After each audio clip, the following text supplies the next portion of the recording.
Bueno, buenas noches, gracias por venir, bendiciones. El tema de hoy es más cerca de lo que pensamos, los dos hijos perdidos y el amor del Padre. Hoy vamos a centrarnos en la famosa parábola de Jesús, el hijo pródigo. Ya conocemos la parábola, la hemos escuchado muchas veces en las iglesias y básicamente es un hijo que le pide a su padre que le entregue toda su herencia, que es el hijo menor, porque se quiere ir a vivir la vida. No se dice bien qué es lo que hace. Luego el hermano lo acusa de haber hecho cosas, pero realmente la Biblia en esa parte no dice que es lo que hace, simplemente que administra mal el dinero. ¿Ok? Se va.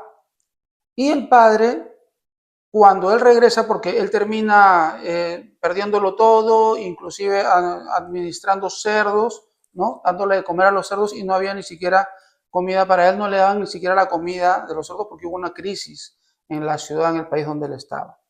Entonces él piensa, dice, probablemente si regreso con mi papá, mi padre me puede perdonar y al perdonarme, entonces quizás por lo menos pueda comer lo que comen sus siervos, ¿no? Porque el padre le había dado toda su herencia y él ya se sentía arrepentido. Él no lo ve como una conveniencia, sino a través de un arrepentimiento, dice Jesús en la parábola. Y entonces cuando él llega donde su padre, el padre lo recibe a brazos abiertos y luego el hermano se queja de eso. Nosotros no vamos a leer la parábola completa y por eso les hago un resumen rápido desde el principio. La vamos a ir leyendo por partes y a medida que la vamos leyendo por partes, la vamos explicando. Por eso quería hacerles, para quien no conozca la parábola, digamos, una visión general de la misma, ¿ok? Entonces, en esta primera parte vamos a hablar de el hijo menor, cuando nos alejamos del padre. La parábola del hijo pródigo es probablemente una de las enseñanzas más conocidas de Jesús, lo habíamos dicho. Sin embargo, muchas veces la hemos escuchado tantas veces que dejamos de sorprendernos por la profundidad de su mensaje. Esta historia no trata solamente de un joven rebelde, habla acerca de todos nosotros, habla de nuestra tendencia a alejarnos de Dios, habla de nuestras decisiones, nuestras luchas y nuestros errores, pero también habla de la misericordia de un Padre que nunca deja de esperar. Y esta noche vamos a descubrir que el problema principal no era la distancia geográfica entre el hijo y su hogar. El verdadero problema era la distancia que se había creado en el corazón del hijo. En Lucas 15, 11 y 12, que es en Lucas 15 en donde empiezan a explicar esta parábola Jesús, también dijo, un hombre tenía dos hijos y el menor de ellos dijo a su padre, Padre, dame la parte de los bienes que me corresponde, y les repartió los bienes. La historia comienza con una petición sorprendente. El hijo menor quería la herencia antes de tiempo. En la práctica era como decirle al padre, prefiero tus bienes antes que tu compañía, antes que tu presencia. Y muchas veces nosotros podemos caer en el mismo error. Podemos buscar las bendiciones de Dios sin buscar a Dios. Podemos querer respuestas sin una relación con el Señor. Podemos querer provisión sin comunión. Y el corazón humano tiene una tendencia natural a querer los regalos del Padre sin disfrutar la presencia del Padre. Podemos terminar acostumbrándonos, decimos ya somos cristianos, ya aceptamos a Cristo como nuestro Señor y Salvador, y hay un compromiso en nuestro corazón, pero de pronto nosotros no mantenemos ese compromiso y nos vamos alejando por las circunstancias de la vida. Ninguna bendición puede sustituir una relación viva con Dios. En Lucas 15, seguimos en Lucas 15, 13, un versículo más dice, no muchos días después, juntándolo todo, el hijo menor se fue lejos a una provincia apartada y allí desperdició sus bienes viviendo perdidamente. El hijo no solamente salió de la casa, se fue lejos. El pecado siempre intenta alejarnos del Señor. Nunca nos invita a permanecer cerca de Dios. Nadie quiere cometer pecado, nadie quiere hacer trampa, ya sea con el mundo, con las personas o con uno mismo, frente a una verdad, frente a algo que lo pueda señalar. Va a esconderse, va donde no lo ven, donde no es conocido. Y el pecado además siempre promete libertad. te hace creer que eso que vas a hacer es una libertad, que vas a ser tú mismo. Y siempre promete satisfacción, como siempre promete independencia. Pero todo eso es mentira, porque es demoníaco. Pero detrás de esas promesas se esconde una esclavitud que al principio no podemos ver. Desde el principio de la Biblia observamos que el ser humano fue creado para vivir en comunión con Dios, en verdad con Dios. Cuando intentamos vivir separados de Él, comenzamos a perder aquello para lo que fuimos diseñados. Sabemos ya que Dios nos crea con un propósito en esta vida, para vivir en la tarea que Él nos ha encomendado. Cuando nosotros nos rebelamos ante eso, vamos a querer hacer, entre comillas, lo que nosotros creemos que es bueno para nosotros. Pero nadie mejor que Dios para saber lo que es mejor para nosotros. Él conoce el pasado, el presente, el futuro, sabe que si el camino que nos corresponde es el A y nos vamos por el B, no nos va a ir bien. Y nos lo deja saber y nos da su guía. Si nos rebelamos ante eso, porque nos sentimos independientes por las bendiciones que Él mismo nos ha dado, en ese camino B los vamos a terminar perdiendo. Porque no acompaña al Señor el pecado. No puede hacerlo. En Lucas 15, 14, 16, y cuando todo lo hubo malgastado, vino una gran hambre en aquella provincia y comenzó a faltarle.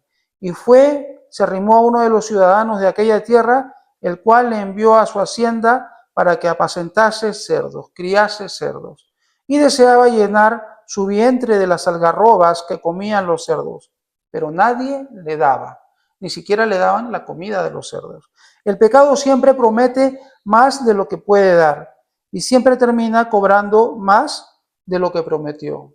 Es como un anzuelo, y que nosotros fuéramos los pescaditos y tiran un anzuelo pensando que es algo bueno, y uno va y lo come y se engancha a algo malo y terminas entregando la vida, ¿verdad? Lo que comenzó como una aparente libertad terminó en necesidad. Lo que parecía abundancia terminó en hambre. Lo que parecía placer terminó en vacío. Y esto sigue ocurriendo hoy en día, porque el diablo no se cansa, sigue tentándonos día a día a través de cosas que no nos podemos dar cuenta, pero de pronto con cosas que están al frente de nosotros y que pueden ser también una debilidad nuestra. Y nosotros tenemos que estar bien alertas y con el Señor. El Señor no dice que nosotros luchemos esas batallas solo. Nos dice, es conmigo la cosa. O sea, realmente a quien quieren fastidiar es a mí, al Señor, porque tú eres mi hijo. Y entonces una manera de hacer sufrir a Dios es quitándole a sus hijos. Y nosotros cuando entregamos todas nuestras cargas al Señor, es ligera la carga, porque nosotros podemos trabajar en nuestro propósito con el yugo de Cristo. Y esto sigue ocurriendo hoy. Cuando nos alejamos de Dios, podemos experimentar una pobreza que no necesariamente es económica. Puede ser una pobreza espiritual, una pobreza emocional, una pobreza relacional. O sea que perdemos esa capacidad de relacionarnos con nuestros hermanos. Una sensación de vacío que ninguna cosa material logra llenar. En Lucas 15, 17 encontramos, y volviendo en sí dijo, ¿cuántos jornaleros en casa de mi padre tienen abundancia de pan y yo aquí perezco de hambre? Pero no se estaba quejando, se estaba dando cuenta de una realidad. Y cuando tú te das cuenta de quién eres en Cristo, estás despertando a la verdad. Esto es uno de los momentos más importantes de toda la parábola. La Biblia dice que volvió en sí. Comenzó a ver la realidad, comenzó a reconocer su condición, porque el diablo lo que quiere es engañarnos. Es como si nos pusiera unos lentes para que veamos un mundo diferente que no existe. Y de pronto, cuando nosotros asomamos y vemos la verdad y decimos, oh, verdad, estoy viendo mal. Pero entonces, ¿quién soy yo? Y vas y te miras al espejo y ves que estás sucio, ves que estás en pecado, hay una reacción en ti. La pregunta es, ¿te vas a quedar ahí o te vas a mover de ahí? Y Jesús dice, yo soy el camino. ¿Ok? Te enfrentas a la verdad, reaccionas, yo soy el camino, la verdad y la vida. Comenzó a reconocer su condición, comenzó a despertar espiritualmente. Todo cambio verdadero, comienza cuando dejamos de justificarnos. Porque claro, cuando uno está en pecado, trata de justificar cada cosa que está haciendo, sabiendo en el fondo que está mal. Cuando dejamos de culpar a otros, cuando dejamos de negar nuestra condición, es cuando nosotros estamos más cerca del Señor y cuando podemos dar esos pasos de fe. Dios puede transformar una vida entera cuando una persona está dispuesta a reconocer la verdad acerca de sí misma. ¿Y cuál es la verdad? Que somos hijos de nuestro Padre Celestial. En Lucas 15, 18 y 19 encontramos: me levantaré e iré a mi Padre y le diré: Padre, he pecado contra el cielo y contra ti. Ya no soy digno de ser llamado tu hijo. Hazme como a uno de tus jornaleros. Aquí encontramos el verdadero arrepentimiento, ¿verdad? Él no está diciendo: reconóceme como tu hijo, ponme en el lugar que me corresponde, porque ya había pedido toda su herencia. Y honestamente, si quería volver donde su padre, tenía que estar arrepentido. Y esta es una manera de mostrar humildad. No vemos excusas, no vemos orgullo, no vemos victimismo, ¿verdad? No vemos intentos de justificar el pecado. Vemos humildad, vemos responsabilidad y vemos sinceridad. Y al mismo tiempo, esa necesidad de estar cerca donde uno le corresponde estar, en el propósito que Dios ha puesto en nuestra vida. El arrepentimiento bíblico no consiste solamente en sentir tristeza, consiste en cambiar de dirección inmediatamente. Consiste en levantarnos y volver al Padre. Para terminar, en Lucas 15, 20 encontramos: y levantándose vino a su Padre. La restauración comenzó con un paso, el paso del hijo arrepentido. No fue un discurso, no fue una emoción, fue una decisión. Uno tiene que tomar la decisión. Dios siempre nos deja ese libre albedrío. Entonces tenemos que decidir por nosotros cuando nos estamos alejando. Y aunque podamos ser cristianos ante los ojos del mundo y cumplir con todas las cosas que un cristiano cumple, Dios nos deja saber cuando nos estamos alejando también. El hijo se levantó. Muchas veces nosotros sabemos lo que debemos hacer. Sabemos que necesitamos acercarnos a Dios. Sabemos que debemos quizás perdonar. Sabemos que debemos obedecer esa orden que el Padre nos ha dado. Pero el cambio comienza cuando damos el paso, no antes. Cuando dejamos de permanecer sentados en el lugar de nuestra derrota. Porque el Señor nos quiere victoriosos. El Señor no nos quiere echados pensando en las musarañas. El Señor lo que quiere es que nosotros actuemos y nos despertemos para obrar en su presencia. Y comenzamos a caminar hacia el Padre. Y cada gloria, cada cosa que hagamos, hay que darle la gloria a Dios. Para resumir, hay 5 aplicaciones prácticas. Revisemos si hemos comenzado a depender más de las bendiciones que de Dios mismo. Identifiquemos aquellas áreas donde hemos querido vivir independientemente del Señor. Aprendamos a reconocer rápidamente nuestros errores, porque mientras más rápido, más tiempo para vivir en la gloria del Señor y en su reino aquí en la tierra. No pospongamos el arrepentimiento y recordemos que siempre existe un camino de regreso hacia el Padre. Vamos a terminar esta primera parte con una oración. Padre amado, hoy reconocemos que muchas veces nos hemos parecido a ese hijo menor. Muchas veces hemos buscado nuestros propios caminos. Muchas veces hemos confiado más en nuestras fuerzas que en tu dirección. Y muchas veces hemos permitido que nuestro corazón se aleje de ti. Señor, ayúdanos a volver en nosotros mismos, a reconocer aquellas áreas donde necesitamos cambiar. Danos humildad para arrepentirnos sinceramente y valentía para levantarnos y regresar a tu presencia. Gracias porque nunca cierras la puerta al que vuelve. Gracias porque tu misericordia sigue extendida hacia nosotros. Que nuestro corazón encuentre nuevamente descanso, dirección y vida cerca de ti. En el nombre de Jesús hemos orado. Amén y amén. Y ahora para la segunda parte nos va a acompañar Sandra. Buenas noches. Esta segunda parte vamos a seguir con la parábola. Es el padre y el hijo mayor las dos formas de estar lejos de Dios, porque antes pensábamos que era solo el hijo menor, el del problema, por decirlo de alguna forma. Muchos creen que termina ahí cuando el hijo regresa, pero Jesús todavía tiene algo más para enseñarnos con esta parábola. En Lucas 15:20, la segunda parte de esto dice, y cuando aún estaba lejos, lo vio su padre, y fue movido a misericordia, y corrió, y se echó sobre su cuello y le besó. Acá vemos a un padre que está esperando.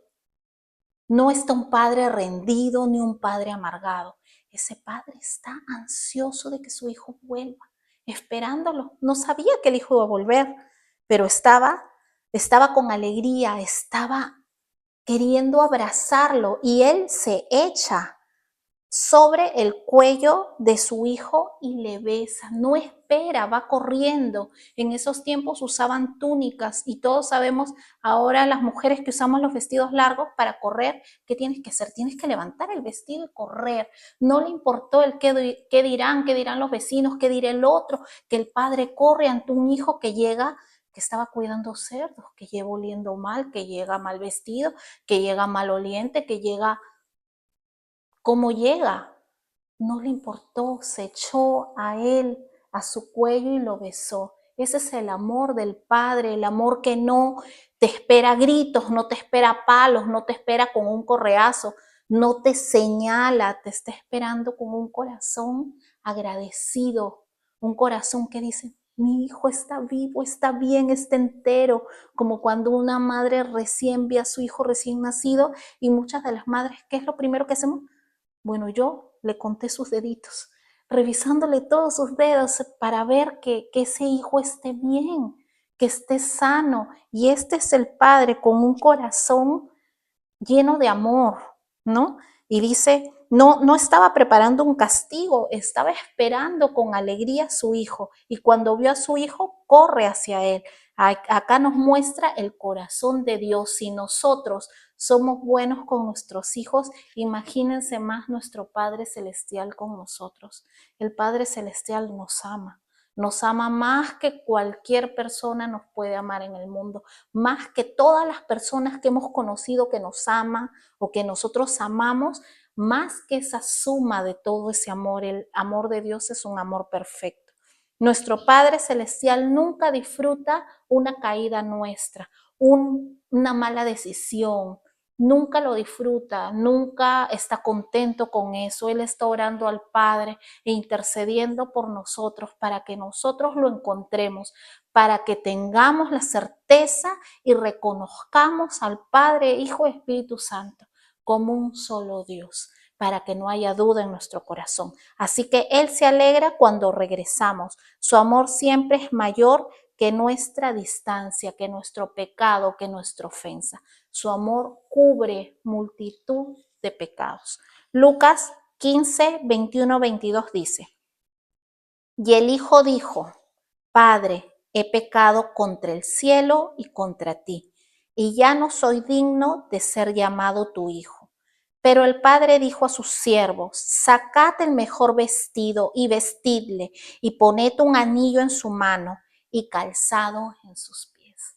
Le entregó todo el lugar que le pertenecía, se lo devuelve el Padre. Nuevamente lo levanta, lo restaura, no lo deja así para que sea criticado o señalado por otras personas. El Padre, ¿qué hace? Te devuelve tu identidad como hijo. Te recibe como hijo y te da la identidad. Te dice, porque estuviste perdido, estuviste equivocado, estuviste con ideas erróneas. El enemigo, el diablo te engañó y te perdiste, pero has vuelto y está feliz.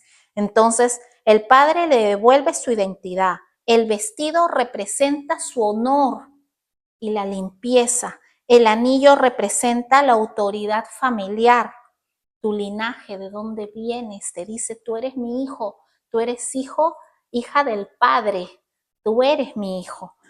Y las sandalias representan la libertad. El Padre no lo recibió como un esclavo, sino le dio nuevamente su lugar como hijo.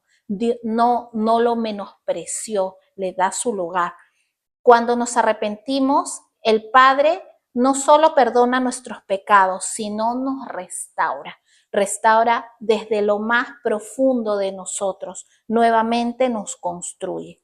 Luego, Lucas 15, 23, 24. Y traed el becerro gordo y matadlo, y comamos y hagamos fiesta, porque mi hijo muerto era, y ha revivido, y se había perdido, y es hallado. Y comenzaron a regocijarse. Cuando un hijo vuelve porque estuvo perdido, porque se equivocó, porque alguien lo engañó o porque malgastó el dinero y vuelve a tu hogar, a tu casa, al Padre, hay fiesta.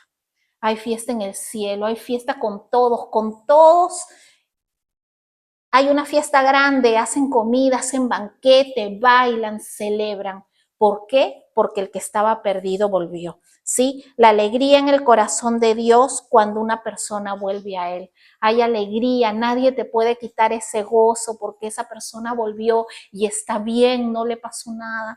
Sí, tal vez hubo golpes, pero Él lo va a restaurar. Nuestro Padre nos restaura. No es una historia de condenación, es una historia de rescate, una historia de restauración, una historia perfecta de amor. Luego, Lucas 24 al 27. Dice Lucas 15 del 24 al 27. Porque mi hijo muerto era y ha revivido, se había perdido y es hallado. Y comenzaron a regocijarse. Y su hijo mayor estaba en el campo. Y cuando vino y llegó cerca de la casa, oyó la música y las danzas. Y llamando a uno de los criados le preguntó qué era aquello. Él dijo, tu hermano ha venido y tu padre ha hecho matar el becerro gordo por haberle recibido bueno y sano. La alegría del Padre está bien, está sano, no está muerto. El que pensé muerto está vivo, está bien. La alegría. Y ahí el hijo mayor se entera que su hermano había vuelto.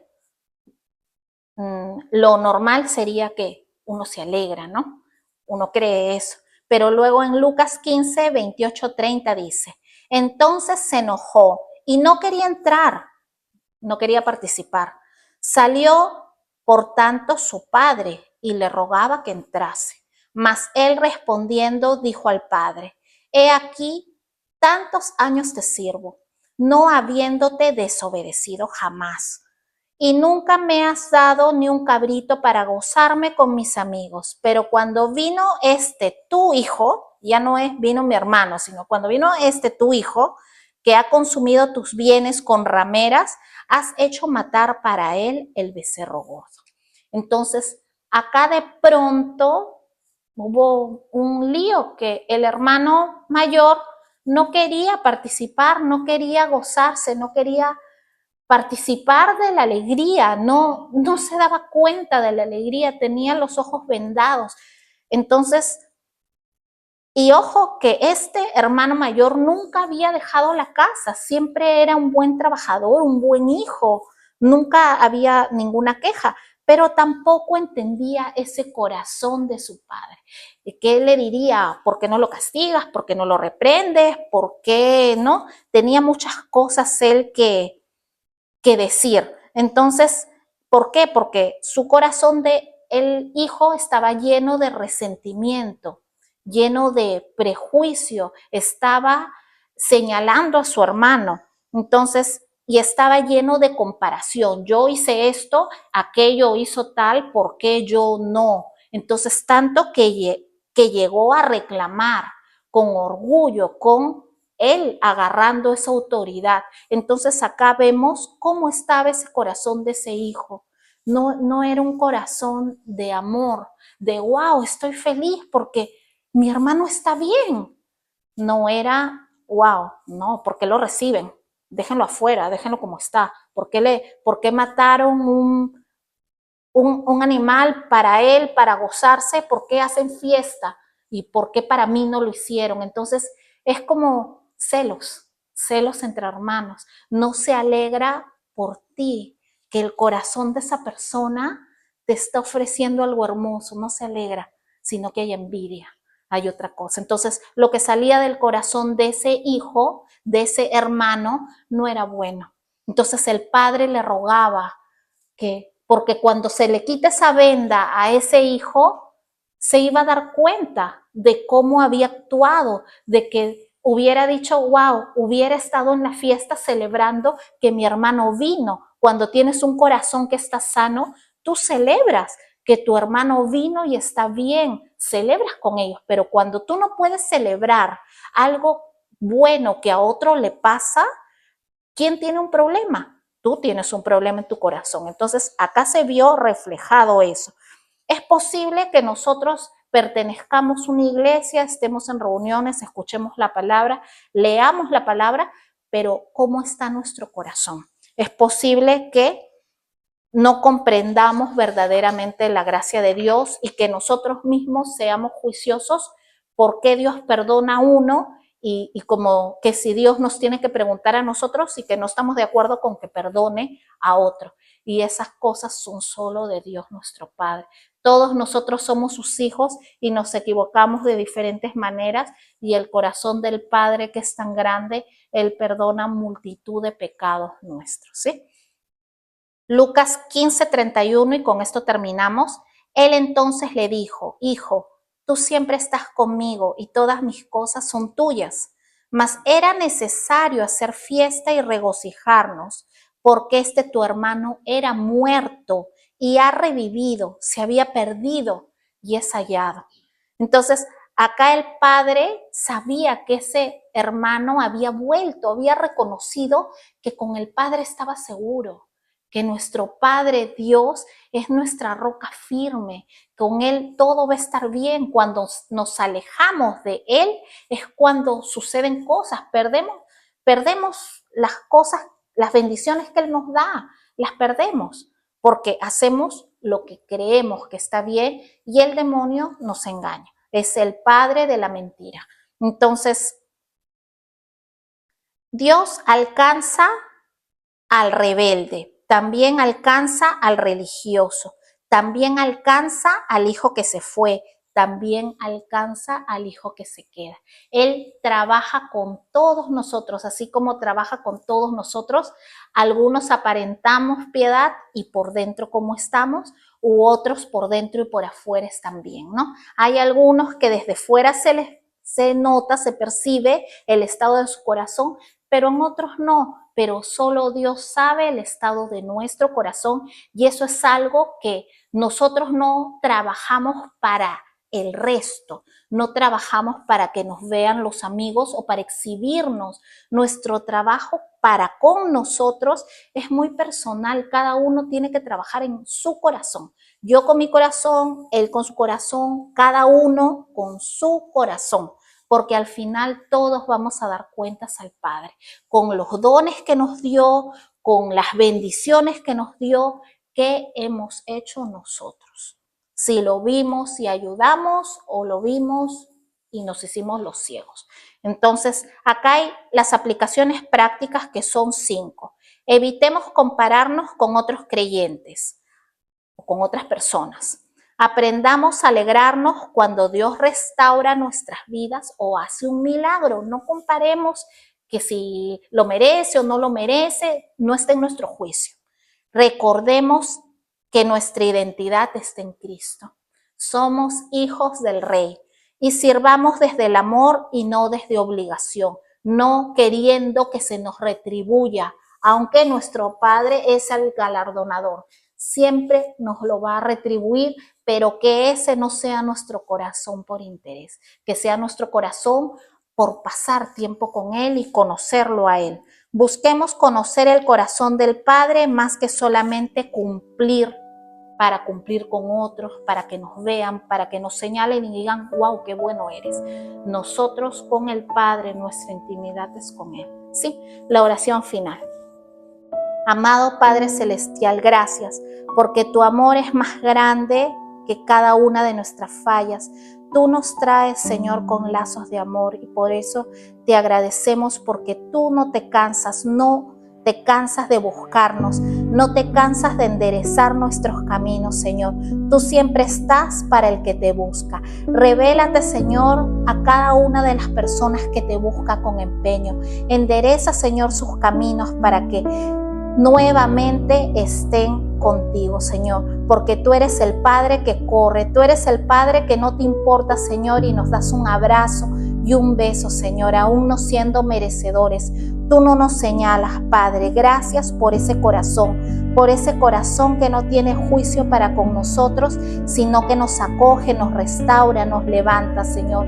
Haz así con cada uno de nosotros, con cada uno de los que escucha hoy esta que es tu palabra. En el nombre poderoso de Cristo Jesús. Amén y amén.